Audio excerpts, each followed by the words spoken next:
Terus cita-cita saya masuk timnas pakai nomor punggung 13. Tebing kan gini nih, ada gini-gininya kan. Nah, pacar kan sekarang nggak ada itu. Ada ototnya. Assalamualaikum warahmatullahi wabarakatuh. Saya Rani Bahri dan saya atlet difabel. Saya berasal dari Aceh, yang lebih tepatnya di Aceh Jaya.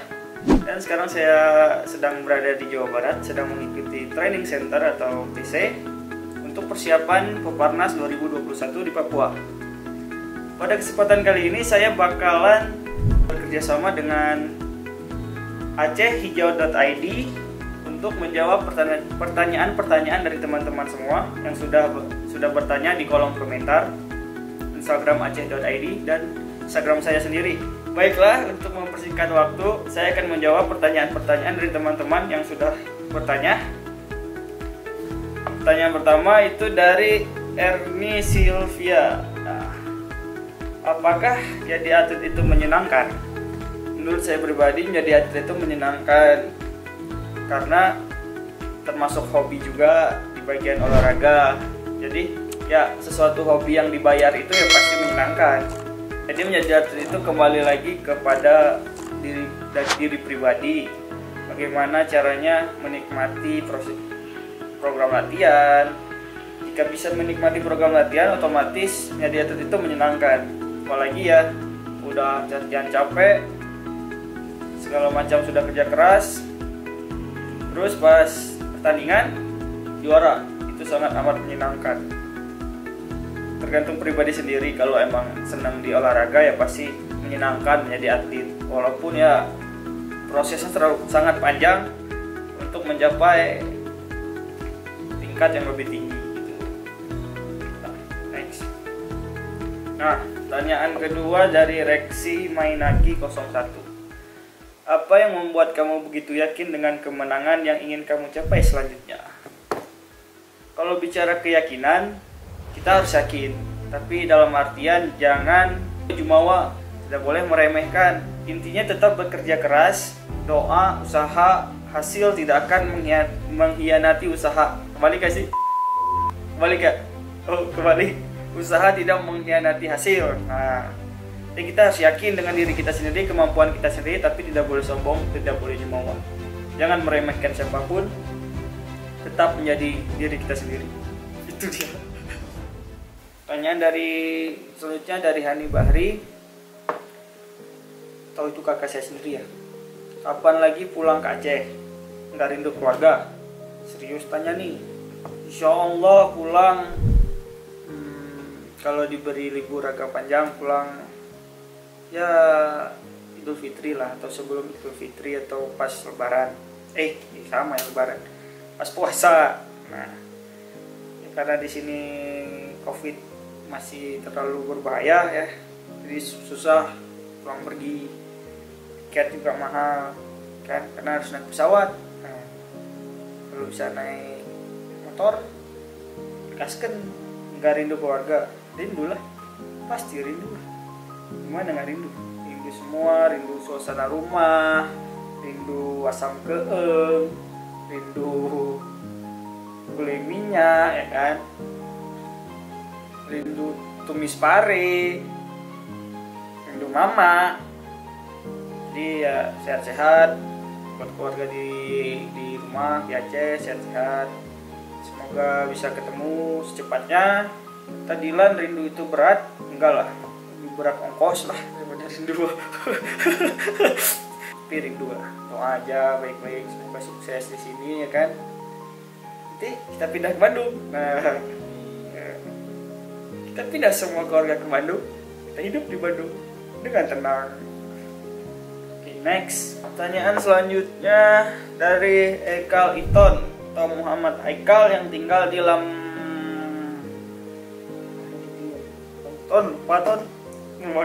sorry lah Ton ya. Apa benar jika kita sudah banyak meraih prestasi dalam bidang berlari, maka semakin gesit pula kita berlari dari sebuah masalah? Jadi gini Ton, ketika ada masalah, jangan kita lari Ton, hadapi sebagai cowok. Nah, sebagai cowok kita harus gentleman Ton. walaupun kita dalam berlari kencang, belum tentu kita bisa berlari dari masalah tuh. Masalah bisa datang dari kiri, kanan, depan, belakang, kan? Jadi intinya, ketika kita sudah memiliki banyak prestasi dan kita bisa berlari lebih kencang, bukan berarti kita bisa lari dari masalah. Kita sebagai cowok harus mampu menghadapi masalah. Ingat toh, Allah tidak akan memberi hambanya cobaan jika hambanya itu tidak mampu menyelesaikannya. Itu dia, Ton. Jangan pernah lari dari masalah, Ton. Kita hadapi, kita sebagai cowok, Ton. Jangan sekali-kali lari dari masalah. Karena cewek suka cowok yang gentle. Kita kendarakan variomu dengan baik. Oke, pertanyaan selanjutnya dari Van Liodi Marhenal. Van Liodi Marhenal,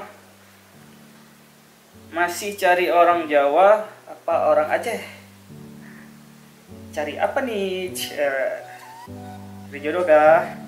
Masalah jodoh ini kita serahkan kepada yang di atas kan. Kita selaku hambanya hanya bisa memantaskan diri, memperbaiki diri. Jadi kalau memang jodohnya ada di Jawa Barat, ya alhamdulillah. Kalau di Aceh juga alhamdulillah. Jadi berserah diri kepada Allah Subhanahu wa taala. Doakan yang terbaik bagi diri kita, bagi jodoh kita. Ya, dimanapun jodohnya, berarti itu yang terbaik. Oke, ini pertanyaan agak serius ya. Dari Dinda _DMK. Kenapa lebih memilih berkarir di luar Aceh? Apa yang spesial dari Jawa Barat sehingga memutuskan untuk berkarir di sana? Dan gimana pertama kali beradaptasi menjadi atlet difabel? Ceritanya panjang sebenarnya. Kenapa saya lebih memilih berkarir di luar Aceh? Saya pribadi berkarir di luar itu karena di sini atlet-atlet difabel itu didukung penuh oleh pemerintah, oleh pengurus, oleh pelatih itu sendiri, diberi tanggung jawab yang besar untuk ya menjadi terbaik di setiap cabang-cabangnya.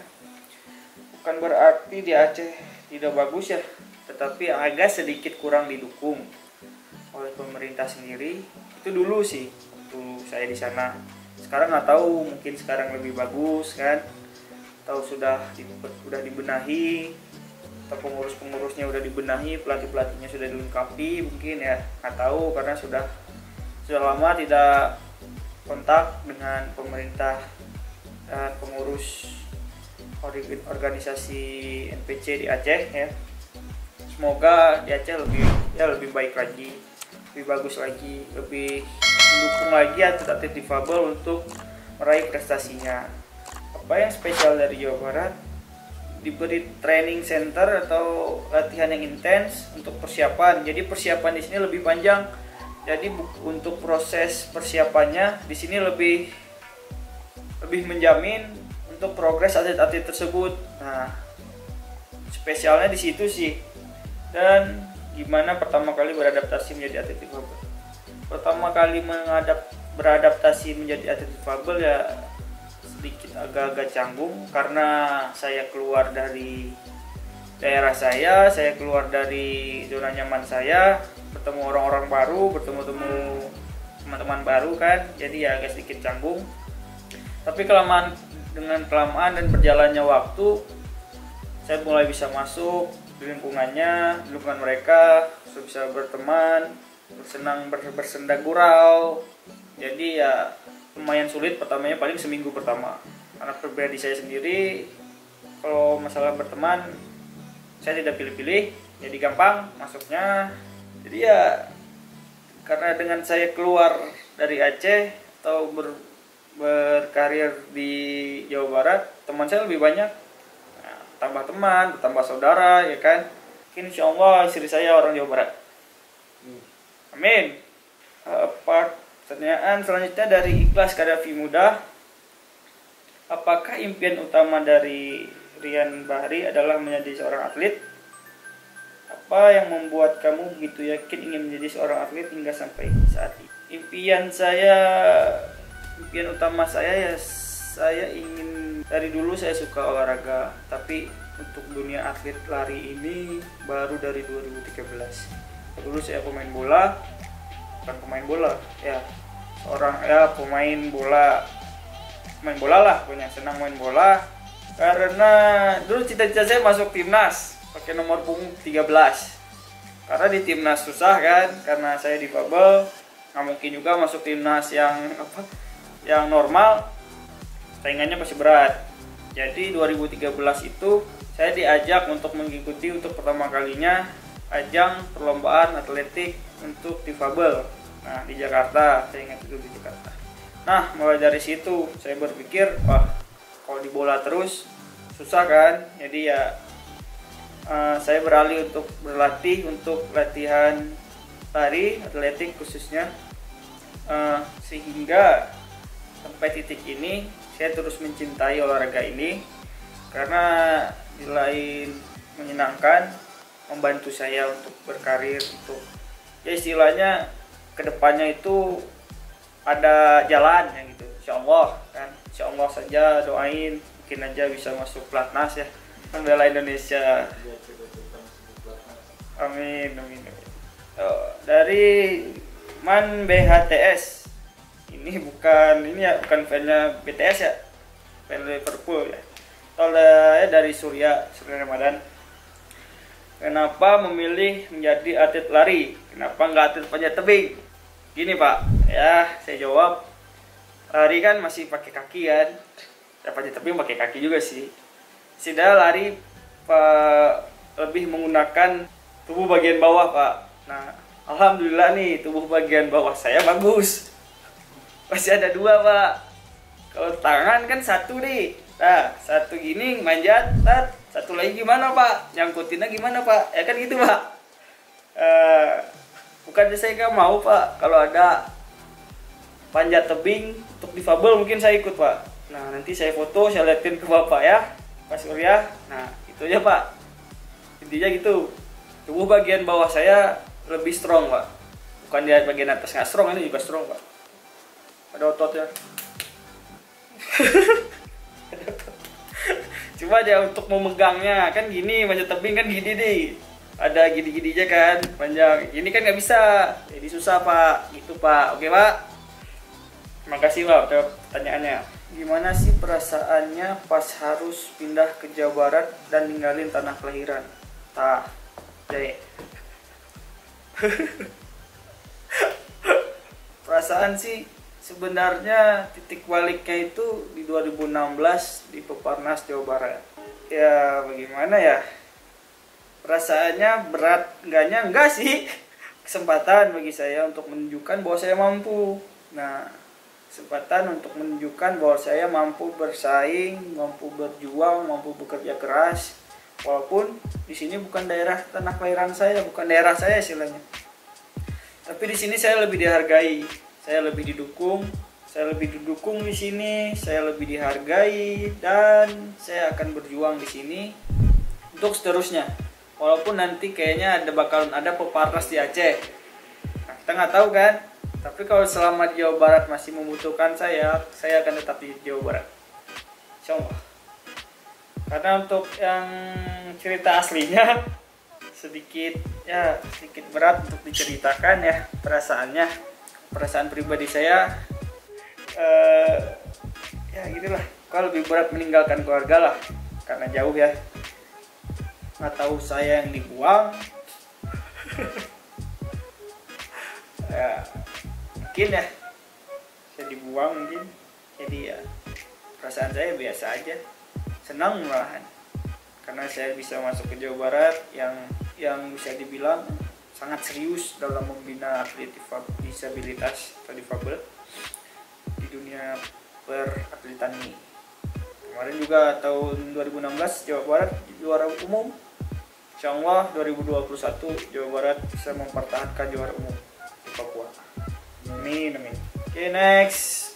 Pertanyaan dari Ronald Octavianda. Siapakah support system yang selama ini menginspirasi Om Yan untuk terus berjuang dalam setiap kompetisi? Support system yang paling utama ialah keluarga, terutama mama, kakak, abang, pokoknya keluarga lah. Setelah keluarga ya untuk pasti teman-teman ya, teman-teman di Aceh, teman-teman di sini yang saling mendukung satu sama lain. Ya teman-teman di sini, teman-teman di Aceh ya. Pasti banyak yang mendukung saya walaupun saya tidak membela Aceh, tapi setidaknya tetap ada orang yang mendukung saya dan tetap ada orang tidak menyukai karena saya tidak membela tanah kelahiran ya. Dan bilang pengkhianat segala macam. Itu urusan mereka, bukan urusan saya, karena mereka tidak tahu apa yang terjadi dan sebenarnya. Setelah teman-teman ya itu orang-orang yang menghujat, orang-orang yang meragukan, saya senang jika diragukan karena menjadi motivasi buat saya untuk bekerja lebih keras lagi untuk membuktikan kepada orang-orang itu yang meragukan saya. Ya intinya rame yang mendukung saya, mendoakan saya, sangat ramai. Ya ada sih, ada dulu kan, selain keluarga, selain teman-teman kan ada dulu yang namanya ya pacar kan, sekarang nggak ada gitu. Tapi ada sih masih ada yang support saya selain teman-teman. Nah, satu tapi nggak tahu ya depannya. Mungkin saya pribadi ya berdoa supaya keluarga saya selalu support saya, teman-teman selalu support saya, dan ya si dia bisa menjadi milik saya mungkin. Jadi intinya buat teman-teman semua, jangan pernah merasa insecure apapun keadaan kita, bagaimanapun keadaan kita, karena inti dari semuanya ialah kita itu ciptaan versi terbaik, ciptaan dari pencipta kita, itu dari Allah, itu versi terbaik. Jadi diri sendiri, nggak perlu jadi berubah jadi orang lain, karena untuk berubah jadi orang lain itu memaksa kita untuk mengubah semua dari diri kita. Jadi kita bukan diri kita sendiri lagi. Jadi jadi diri sendiri itu lebih baik, lebih menyenangkan tanpa ada tekanan apapun dari luar. Intinya jangan pernah insecure dengan keadaan kita, bagaimanapun keadaan kita, karena banyak yang lebih kurang beruntung dari kita. Jadi jangan pernah lihat ke atas, lihatlah selalu ke bawah untuk bersyukur. Karena bagi diri saya sendiri, jika kita terus bersyukur, fisik itu hanyalah alat bantu untuk sehari-hari. Jadi buat teman-teman, jangan pernah berhenti ketika lelah, berhentilah ketika selesai. Sekian dari saya. Apabila ada kurang atau lebih, saya mohon maaf. Wabillahi taufiq wal hidayah. Wassalamualaikum warahmatullahi wabarakatuh. Waalaikumsalam.